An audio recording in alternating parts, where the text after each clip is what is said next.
अस्सलाम वालेकुम वीवर्स, कैसे हैं आप सब लोग। अल्लाह से उम्मीद है कि आप लोग ठीक होंगे, खैरियत से होंगे। और मैं भी अल्लाह का शुक्र है ठीक हूँ, खैरियत से हूँ। और यहाँ पे रमज़ान प्रिपरेशन चल रही है, तो मैंने सोचा साबुत धनिया रखा हुआ था, इसको भी भून के और ग्राइंड करके रख दूँ, तो आपके साथ शेयर कर लिया और यहीं से अपने ब्लॉग का भी स्टार्ट कर दिया है। तो आप लोग बताइए, आप लोगों की रमज़ान की तैयारियाँ कैसी हो रही हैं, क्या कर रहे हैं आप सब लोग, और कैसे आप लोगों के दिन गुजर रहे हैं। कराची में तो मौसम काफ़ी ठंडा हो गया है और ठंड दोबारा से पलट के आ गई है मार्च में। जनवरी वाली ठंड जो है मार्च में हमें मिल रही है, तो बस यही सब हो रहा है। और ठंड से फिर से स्वेटर और जैकेट जो है वापस बाहर निकल आए, जबकि मैंने तो 2 दफ़ा वॉश करके रख भी दिए थे, लेकिन दूसरी दफ़ा फिर से सर्दी की वो लहर कहेंगे, स्पेल कहेंगे, क्या कहेंगे, तो वो आई है और फिर से हमारे स्वेटर वगैरह बाहर आ गए। तो इस दफ़ा यह अलमारियों में जा नहीं पा रहे हैं, बॉक्सेस में अपने, वरना इस टाइम में रख देते हैं, क्योंकि कराची में तो मार्च में फ़ैन चलने लगते हैं। लेकिन अब ये ठंड का ये आलम है कि जैकेट, स्वेटर्स और ब्लैंकेट सब अभी तक बाहर हैं।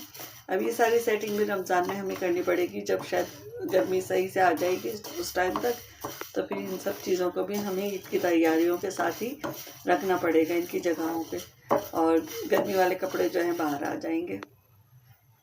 और यहाँ पे धनिया जो है भुन चुका है, और बस अब मैं इसे ठंडा करूँगी और फिर ठंडा करके इसको ग्राइंड कर देंगे और ग्राइंड करके फिर रख देंगे। फिर हमारी रेसिपीज़ में ये इस्तेमाल होता है बहुत सारा। और थोड़ा सा मैं मज़ीद और इसको मतलब भून के ग्राइंड करूँगी। मतलब एक तो मैंने ये ले लिया इतना सारा, और इतना ही सारा मैं दोबारा धनिया लेके, क्योंकि मेरे पास अभी काफ़ी सारा धनिया है और ये हमारी रेसिपीज़ में इस्तेमाल होता है, तो बस ये लेके और भूनूँगी, और भून के दोबारा इसको भी एक साथ ही सबको ग्राइंड कर लेंगे।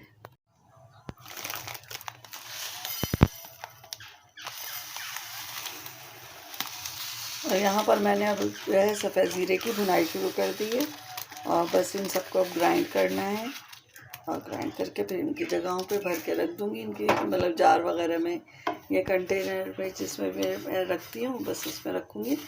और ये कर लेने से ना बहुत आसान हो जाता है इफ्तार के टाइम पे आपका काम करना, कि बस आपको निकालना होता है और इस्तेमाल करना होता है। ये नहीं होता कि अभी आप इसके लिए भूनेंगे, इसके लिए पीसेंगे, तो ये पहले से रेडी होती है ना चीज़ें। एक तो इफ्तार का टाइम शॉर्ट होता है, दूसरा उस टाइम में गैस का प्रेशर भी बहुत हल्के हो जाता है, क्योंकि सब तरफ चूल्हे चल रहे होते हैं। वैसे ही आजकल कराची में तो गैस की लोड शेडिंग चल रही है, तो ये सब पहले से करके रख लेने से ना बड़ी आसानी हो जाती है। और यहाँ पे मैंने फ्लेम जो है बहुत हल्का रखा हुआ है, स्लो फ्लेम पे मैं इसे भून रही हूँ, मतलब रोस्ट कर रही हूँ इसको। और रोस्ट होने के बाद आपको पता है फिर ठंडा करके ग्राइंड ही करना है हमें, और ग्राइंड करके हमें रख लेना है भर के एयर टाइट जार में, ताकि इसकी खुशबू भी ना ख़त्म हो, इसके फ्रेशनेस जो है वो बरकरार रहे, ठीक है ना। तो इस तरह होता है, ज़बान कभी कभी बात करते करते पलट जाती है, ठीक है ना। तो हो जाता है कभी कभी, आप लोग भी गौर कीजिएगा, आप लोगों के साथ होता ही नहीं।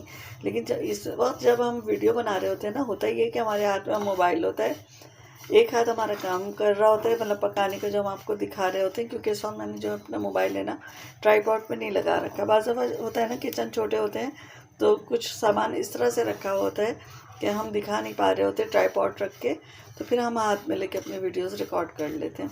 तो बस यही होता है कि बात भी कर रहे होते हैं साथ साथ, अगर बात नहीं करें तो फिर जाहिर सी बात है आप कैसे सुन सकेंगे कि हम क्या बोल रहे हैं। हाँ, बाज़ जगह हम वॉइस ओवर भी कर रहे होते हैं, लेकिन वॉइस ओवर में टाइम लगता है, इसलिए मैं ज़्यादातर कोशिश करती हूँ कि ब्लॉग में अपना टाइम टू टाइम जो है रिकॉर्ड करती रहूँ बात। तो बस इसी चक्कर में जो है ज़बान जो है पलट जाती है, और आपको टंग ट्विस्टर कहते हैं ना, वो टंग ट्विंट कह रही हूँ, टंग ट्विस्टर तो यहाँ मैं खुद ही अकेली हूँ, खुद ही अपनी इस्लाह कर रही हूँ, कोई करने वाला भी नहीं है मेरे पास ना रिकॉर्ड करने वाला, ना कोई इस्लाह करने वाला। तो यहाँ हो गई थी टंग ट्विस्टर, और साथ में हो गई थी गलत, मतलब गलत तरीके से बोलना, कि मैंने ट्विंग ट्विस्टर कह दिया उसे। ट्विंग कहाँ से आ गया भाई, टंग है हमारी ज़बान, तो वो ट्विस्ट हो गई, पलट गई बस। तो हो जाता है इस तरह, जो लफ्ज़ कम बोले जाते हैं ना उनमें अक्सर ये गड़बड़ हो जाती है, क्योंकि भाई हमारी मदर टंग तो उर्दू है ना, तो जाहिर सी बात है इंग्लिश तो है नहीं। कुछ लोग बहुत फ़ख्र करते हैं कि हमें इंग्लिश आती है, लेकिन जब उनके सामने सही इंग्लिश बोलने वाले आते हैं तो फिर पता चलता है वो कितने एक्सपर्ट हैं। क्योंकि मेरी बहन जो है लंदन में रहती है, और इसी तरह उसके माशाल्लाह जाहिर सी बात है बच्चे वहीं पैदा हुए हैं, पढ़े हैं, तो उन लोगों की इंग्लिश बहुत अच्छी है, और बहन की भी बहुत अच्छी हो गई है। तो यही होता है कि जब एक फैमिली में हमारे ऐसी थी जो खातून बहुत ज़्यादा इंग्लिश बोलती थी और वो समझते थे सारे ख़ानदान वाले बिल्कुल परफेक्ट इंग्लिश बोल रही होती, जबकि कुछ लोग उन्हें पकड़ भी लेते थे कि भाई बहुत गलत इंग्लिश बोलती हैं। लेकिन ज़ाहिर सी बात है जो पूरा प्रॉपर बोलने वाला होता है ना, उनके सामने जब भांजा भांजी से उन्होंने बात शुरू की और भांजा भांजी ने उनसे बात शुरू की तो फिर पता चला इन्हें तो बस इतनी ही इंग्लिश आती है। भाई ग्रेजुएट तो हम भी हैं, लेकिन ज़ाहिर सी बात है इतनी ज़्यादा अच्छी वाली इंग्लिश तो हमें नहीं आती ना। लेकिन जो कि हम पूरी प्रॉपर बातचीत कर सकें, हाँ किसी मुल्क में जाएंगे बाहर के और रहेंगे तो हो भी जाएगी, ऐसी बात नहीं है। मेरी बहन खुद MA करते भी गई थी शादी हो के, उसका MA भी कंप्लीट नहीं हुआ था, बस फर्स्ट ईयर हुआ था उसका, सेकेंड ईयर उसका रह गया था क्योंकि शादी हो गई थी, बच्चों के सिलसिले शुरू हो जाते हैं, तो बस वो फिर बाहर चली गई। अब लेकिन उनके माशाल्लाह इंग्लिश वहाँ रहने से इतनी अच्छी हो गई है कि ज़ाहिर सी बात है जो आप जिस मुल्क में रह रहे हैं और 20-22 साल गुजार चुके हैं और आपके बच्चे भी पढ़ के वहाँ जवान हो चुके हैं, तो लाजमी आपकी ज़बान खुद ही अच्छी हो जाती है। तो होता है इस तरह भी। तो यहाँ पर मेरे पास चिकन का चेस्ट पीस था और इसके भी मैं रमज़ान के लिए तैयारियाँ करके रख रही थी। इसके मैंने पतले पतले पीसेस कर लिए थे और फिर इसको मैंने मैरिनेट किया था और मैरिनेट करके फिर मैंने रख दिया है, ताकि अगर कभी रोल बनाने का दिल चाहे तो रोल बना लें आप, या कभी आपको सैंडविच बनाना है तो उसके लिए आप बना सकती हैं इस फिलिंग से। और कभी आप जिंगर भी तैयार कर सकती हैं, जिंगर पकौड़ा भी बना सकते हैं, जो दिल चाहे आपका वो बन जाएगा इस फिलिंग से। तो मैं इस तरह की चीज़ें करके मैरिनेट करके बना के रख देती हूँ, तो ये कि फिर रमज़ान में आसानियाँ हो जाती है। और यहाँ पे चेस्ट पीस है और इसके मैं अकेले कर रही थी पतले पतले पीसीज। असल में जब ये अगर आप एक दिन फ्रीज़र में रख देती हैं ना, तो जब वो बर्फ़ जम जाता है तो बहुत आसानी से वो बर्फ़ वाला जो गोश्त होता है, चाहे वो चिकन हो बीफ हो, बहुत आसानी से कट जाता है। भाई मेरा तो यही एक्सपीरियंस है और मुझे यही लगता है सही। लेकिन जब कोई फ्रेश चिकन होता है जैसे आज मेरे पास है, इसको काटना भी इतना मसला हो जाता है, दिल चाहता है कोई एक आध साथ में लग जाए, तो फिर ये है ना, फिर जल्दी जल्दी पीसीस कट जाते हैं। यहाँ पे मैंने पतले पतले से इसके फ्लेक्स काट लिए थे। बस इससे फिर मैं अपनी रेसिपीज़ में यूज़ कर लूँगी। और मैंने मैरिनेट भी किया था और मैं तकरीबन जिंगर वाली मैरिनेशन की थी इसके साथ। मैंने कहा जिंगर वाली मैरिनेशन से ये होता है कि आप टिक्का भी बना सकती हैं और बहुत सारी चीज़ें आप बना सकती हैं, जो आपका दिल चाहे आप कर सकती हैं। आप लोग बताइएगा कि आप लोग इस तरह की मैरिनेशन करके रखती हैं या नहीं। अगर नहीं करके रखती तो ज़रूर कर लीजिएगा। आप लोग देखिएगा आपकी इफ्तारी में बहुत आसानी हो जाती है। और अक्सर ये होता है अगर हमारे यहाँ बाज़ दफ़ा इफ्तारी जो है ज़्यादा बन जाती है और फिर हम खा लेते हैं और खाने का बिल्कुल दिल नहीं चाहता और फिर बाद में एकदम अचानक जो है ना खाने की भूख लग जाती है, तो आप उसके सैंडविच बना लें अगर आपके पास इस तरह की चिकन रखी है, या आप रोल भी बना के खा सकती हैं। तो इस तरह से बहुत आराम से आप इन चीज़ों को इस्तेमाल कर सकती हैं। तो बस यही सब सोच के मैं इस तरह के काम करती रहती हूँ और बना बना के रखती रहती हूँ। बाज़ दफ़ा तो ये होता है मैं बना के रखती हूँ रमज़ान के हिसाब से और बीच में ही खा पी ली जाती हैं, या कोई गेस्ट आ गया कुछ हो गया तो उस वक्त निकाल लिया हमने कि चलो भाई रोल रखे हैं समोसे रखे हैं, अभी तो रमज़ान में टाइम है तो इनमें से ही चीज़ें निकाल के फ्राई कर लो। तो ये भी आसानी हो जाती है अगर आपके पास पहले से सब कुछ रेडी है, तो सिर्फ आपके पास गेस्ट आए और आपने निकाला उसे फ्राई किया और रख दिया गेस्ट के आगे। गेस्ट भी खुश और आप भी आराम से। और बाज़ार की चीज़ से बहुत अच्छी बन जाती है, घर की चीज़ है। तो बस ऐसा ज़रूर कर लिया करें अपने मतलब फ्रीज़र में आप स्टॉक रखा करें इन चीज़ों का। हाँ अगर आपके पास फ्रीज़र छोटा है तो फिर तो ज़ाहिर सी बात है थोड़ी प्रॉब्लम होती है, खैर कोई बात नहीं, उसका भी अल्लाह पाक बेहतरीन हल दे देता है। और बहुत सारी हमारी बहनें जो हाथ के हाथ बना के भी खिला देती हैं और कोई उनको टेंशन भी नहीं होती है, और जल्द भट कह रही झटपट जो है सारे काम कर लेती है। अब देखिए मेरे ज़बान जो है ना बोलते बोलते पलट गई यहाँ पे भी। आज भी कल के ब्लॉग में भी आपने देखा होगा कि मेरी ज़बान जो है बार बार पलट रही थी, और इस वक्त भी पता नहीं क्या मैंने क्या लफ्ज़ बोला था, तो बस हो जाता है इस तरह। खैर, और यहाँ तो मेरी अभी चिकन ही कटी जा रही है और ये मैंने एक चेस्ट पीस से काफ़ी सारे फ्लेक्स बना लिए थे वही पीसेस। हाँ तो बस यहाँ पे वही काट रही हूँ और बस काम है कि ख़त्म ही नहीं होते, ज़िंदगी के साथ चलते रहते हैं। आप लोग बताइए आप लोग कोई मेरी बहनें इस तरह करके रखती हैं चिकन का, इस तरह से इस्तेमाल करती हैं नहीं करती हैं। अगर नहीं करती हैं तो ज़रूर कर लीजिएगा। और यहाँ पे बस अब मैं इसके मैरिनेशन करूँगी और मैरिनेशन करके फिर इसे अलग अलग स्ट्रिप्स को ना इसमें रख दूँगी कंटेनर में, थोड़ा सा फ्रीज़ हो जाएंगे ना ये, तो फिर इनको एक बैग में भर के रख दूँगी। यहाँ पे मैंने लहसुन अदरक का पेस्ट डाल दिया इनके ऊपर, और ये काफ़ी सारा डाल दिया था, तकरीबन 2 टेबल स्पून, क्योंकि चिकन भी 1 किलो के करीब थी। तो मैंने कहा इसमें ज़्यादा सा हो तो अच्छा से स्पाइसेस होते तो चीज़ भी मज़े की तैयार होती है आपकी।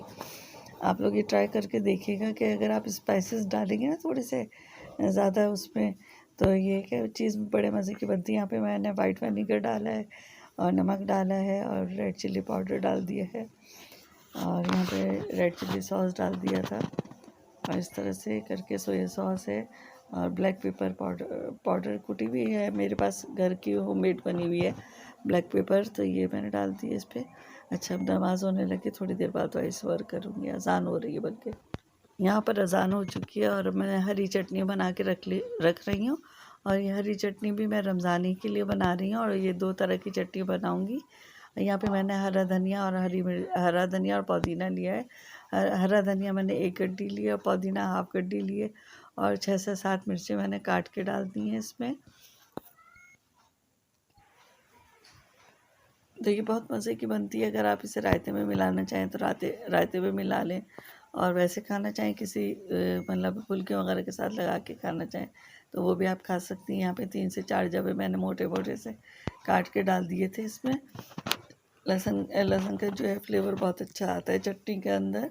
और यहाँ पे मैंने 6-7-8 जो है साबुत लाल मिर्चें ली थी, और सफ़ेद ज़ीरा डाला था मैंने, 2 टीस्पून डाल दिया था यहाँ पे। और अब मैंने भुना हुआ था ये सफ़ेद ज़ीरा, मैंने इसको डाल दिया था। ये दूसरा वाला टीस्पून भी चला गया सफ़ेद ज़ीरे का, और मैंने अच्छा सा मिक्स कर दिया इसको।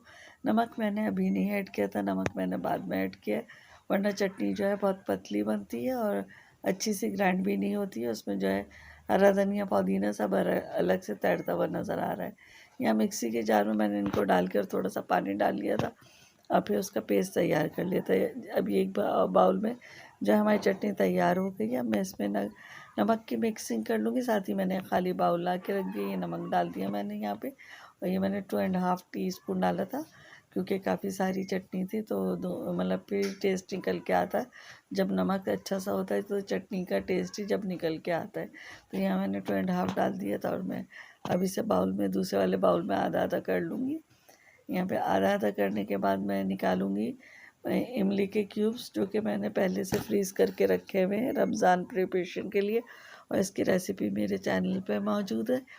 तो बस वो आइस ट्रे मैं उठा लाई थी, और यहाँ पे देखें ये जम गए थे और काफ़ी हार्ड हो गए थे, बल्कि मुझे निकालने में प्रॉब्लम हुई थी, क्योंकि 2 से 3 दिन हो गए और मैं अभी तक इनको जिप बैग उसमें शॉपर में नहीं रख सकती हूँ, पैकेट में जो होता है उसका। और यहाँ पे फिर मैंने बड़ी मुश्किल से इधर उधर से खुरच के बर्फ़ को और इसके लूज़ करके फिर मैंने इसमें से एक क्यूब निकाल ही लिया था, और आपको नज़र भी आ जाएगा। मेहनत तो हर काम में करनी पड़ती है, मेहनती से इंसान कामयाब होता है। यहाँ पे मैंने पूरा एक क्यूब निकाल लिया था, चमचे की डंडी डाल के इसको मैंने अलहदा कर दिया था यहाँ पे, और मैंने पूरा ये एक चटनी के अंदर डाला है, दूसरी चटनी को मैंने ऐसे ही रहने दिया। और ये हरा धनिया, हरी मिर्चों की पुदीने वाली खट्टी मीठी इमली की, खट्टी मीठी नहीं खट्टी जो है चटनी तैयार हो जाएगी, क्योंकि इसमें इमली का पल्प भी मिल गया। दूसरी वाली में मैं साथ रखूँगी कि कभी दिल चाहता है दही का रायता भी हो साथ में किसी भी चीज़ के साथ इफ्तारी में, तो उसमें आप थोड़ी सी चटनी ऐड कर देंगे तो मज़ेदार से आपका रायता भी तैयार हो जाएगा। और चाहें तो आप ऐसे ही हरी मिर्चों की चटनी को खाली आप फुल्कियों के साथ खा सकती हैं। तो बस यहाँ पे इस तरह करके मैं रमज़ान की प्रिपरेशन कर रही हूँ, साथ साथ आपके साथ भी शेयर कर लिया। आपका दिल चाहे, या कभी जहन में होता है ना किसी का देख के कि लाओ हम भी बना के रख दें तो आसानियाँ रहेंगी। तो चलें, अच्छा है। आज की वीडियो कैसी लगी, अच्छी लगी लाइक शेयर कीजिएगा। अल्लाह।